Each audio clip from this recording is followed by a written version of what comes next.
You might think Washington already knows what rural America wants, but Indiana's 6th district is about to test that assumption. From the south side of Indy through Columbus, Shelbyville, Madison, and the open fields in between, voters are asking a new question. Who speaks for us in Washington? Tonight, meet the challenger stepping up to answer it. A Hoosier ready to take on big national interest, fight for working families, and reclaim a voice for communities that have been overlooked for way too long. Won't obey. You cannot tell me what I cannot say. Welcome back. Before we dive into today's main conversation, let's set the scene in one of Indiana's most complex congressional contests. Indiana's 6th district spans vibrant small cities like Columbus and Shelbyville, the south side of Indianapolis, historic river towns like Madison, and countless rural communities where the rhythms of life are shaped by family farms, local businesses, and hard earned independence. This is a place that rewards grit and expects results, not Washington talking points. Into that mix steps David Boyd, a Democratic candidate for U.S. House in 2026. Boyd has a few opponents in the Democratic primary for Indiana 6. Tonight, we explore his vision for Indiana families and how he plans to bridge the urban rural divide that defines this district.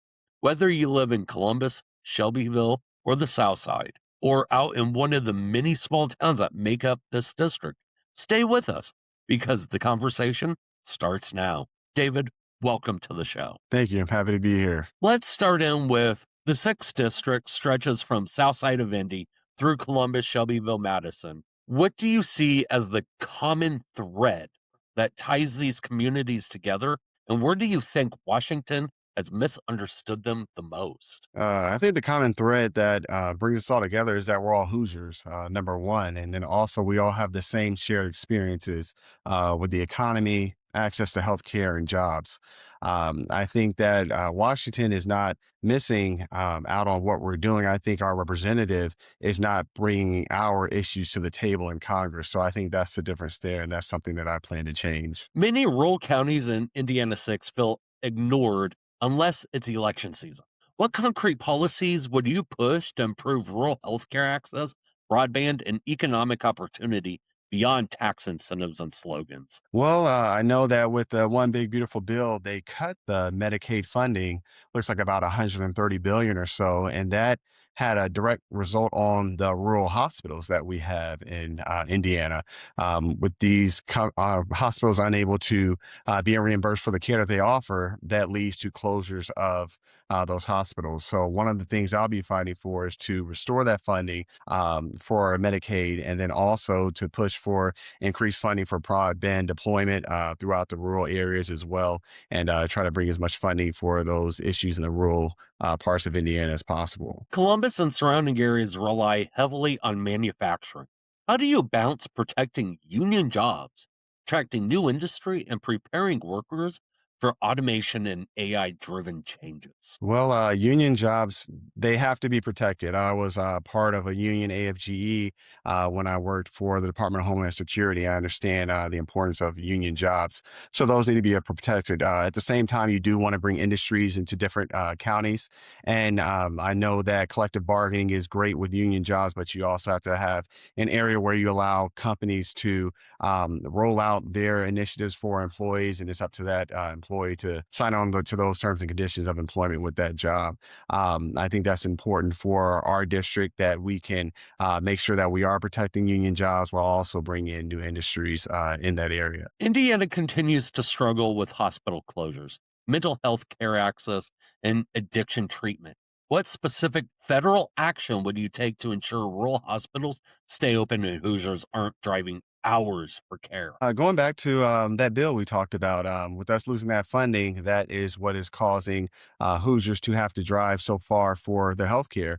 Outside of that, I think that we still need to include additional funding to help Hoosiers have access to health care in the rural areas, because that is a decision between life and death. If somebody has to drive somewhere like in my district from Randolph County to Marion County, and they can't access a hospital between now and there, or if the hospital is closed or something's going on with the hospital, that can be a bad issue. So I will be pushing for additional funding for that area, and also inside the farm bill.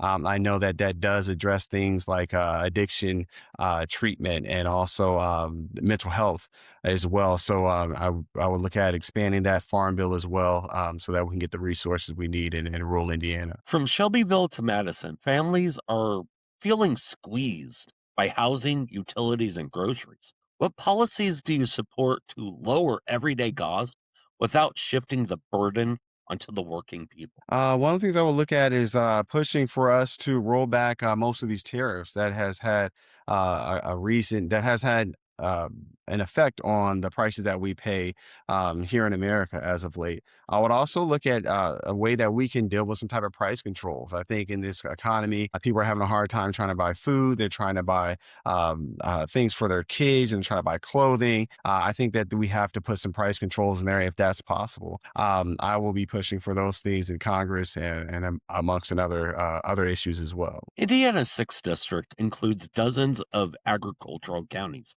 but many small and family farms feel squeezed by corporate consolidation, federal subsidies favoring large operations, and volatile global markets. As a member of Congress, how would you use federal farm policy, antitrust enforcement, and trade oversight to protect independent farmers and rural communities? One of the most important things is that antitrust enforcement. I know that our small and family farms need to survive. They need to have the opportunity to operate just like these other large farms.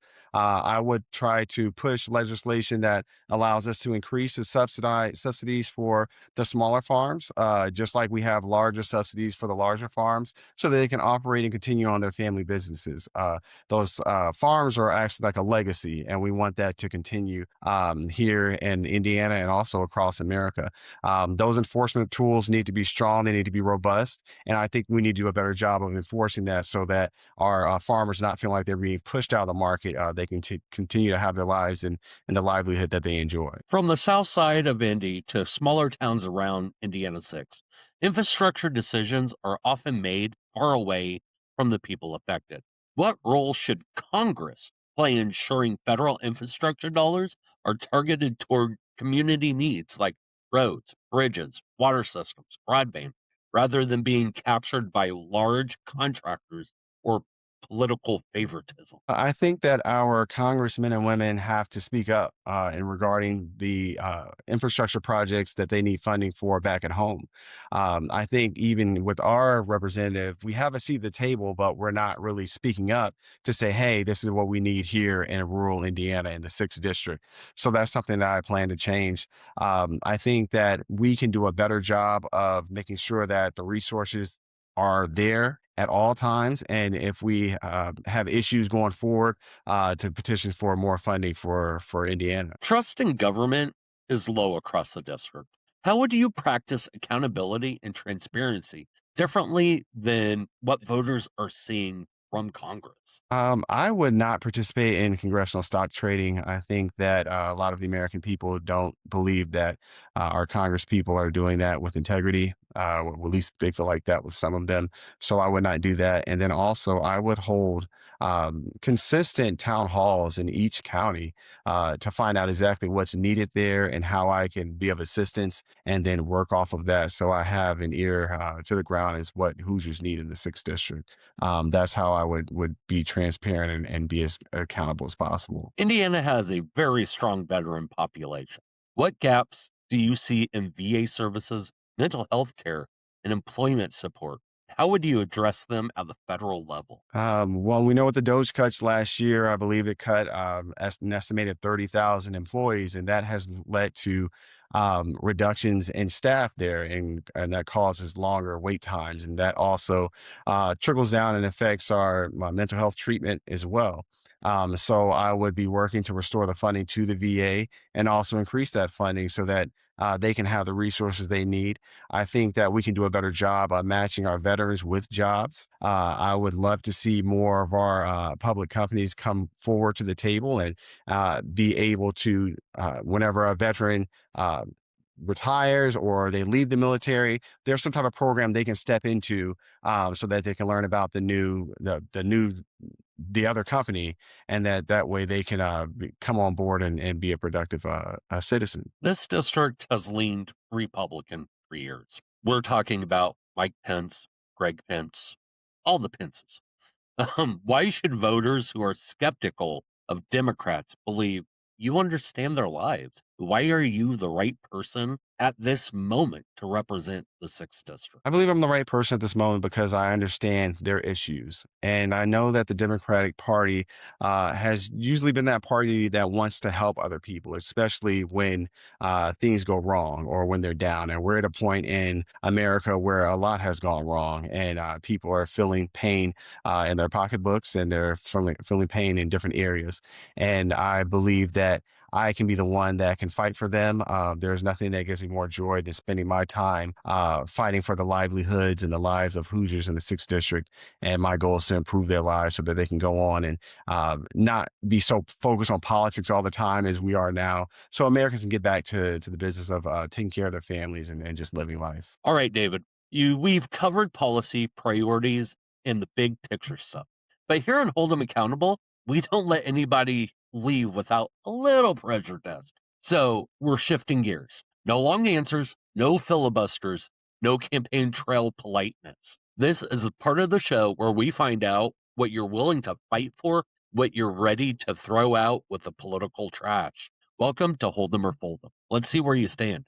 Federal investment to turn the old auto manufacturing corridor into clean energy jobs corridor. Hold them. Expanding child care subsidies so working parents don't have to choose between a paycheck and whether Paw Patrol is babysitting tonight. Hold them. A $15 federal minimum wage phased over time tied to inflation. Hold them. Finally, bringing broadband to rural Indiana so folks in Rush County can stop standing on top of their tractor trying to get a bar of service. Hold them. A national paid family leave program. Hold them. Universal background checks for gun purchases. Hold them. David, I want to thank you sincerely for taking the time to join us today, not just for the conversation, but for the choice you made to step into the arena. Running for office isn't easy. It means opening your life to scrutiny, criticism, and long days on the road talking to people who don't always agree with you. And doing it in Indiana's 6th Congressional District, a district as diverse, skeptical, and independent as this one, takes real conviction. So thank you for showing up, for listening, and for being willing to answer the tough questions. Whether voters ultimately agree with you or not, democracy is stronger when people are willing to raise their hand and say, I will take responsibility. To our audience, from the south side of Indy to Columbus, Shelbyville, Madison, and every rural county in between, this is exactly why we do this show. Not to tell you what to think, but to give you direct access to the people asking for your vote. David, thank you again for being here and putting yourself forward to serve. And to everyone watching and listening, stay informed, ask questions, and as always, hold them accountable.